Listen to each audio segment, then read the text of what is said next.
الرحیم بسم اللہ الرحمن الرحیم حیدرآباد ڈویژن کے صدر عبید خان محسود جو ہیں میرے ساتھ موجود ہیں.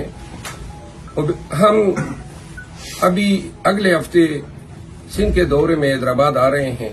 2 پروگرام ہیں حیدرآباد میں، دونوں جلسے ہیں، ایک بار سے خطاب ہیں اور ایک عوام سے.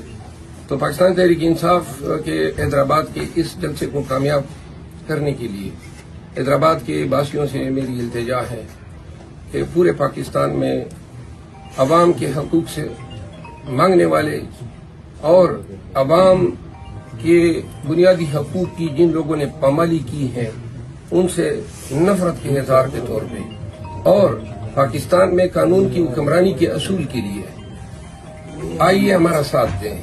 ہم اس وقت پاکستان کی دھرتی پہ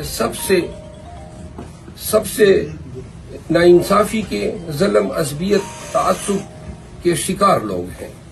اور آپ نے دیکھا 20 ماہ میں جس طرح ظلم اور جبر ہمارے ساتھ ہوا. 8 فروری کو الیکشن ہے اور ان الیکشن سے پہلے ہم پورے پاکستان میں جلسے کر رہے ہیں.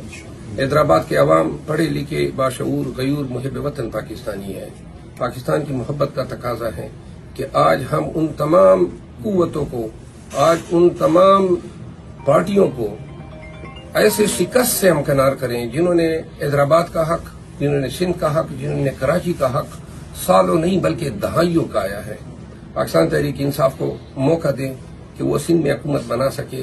انشاءاللہ جو محرومیاں سندھ کی ہیں، کراچی کی ہیں اور حیدرآباد کی ہیں وہ انشاءاللہ عمران خان کی قیادت میں ریموو ہوگی، ختم کی جائیں گی اور سندھ کو بھی پاکستان کے ہم پلہ وہ ترقی دی جائے گی جو ترقی اسلام آباد میں ہے، جو ترقی ملک کے دیگر شہروں میں ہے. بہت شکریہ.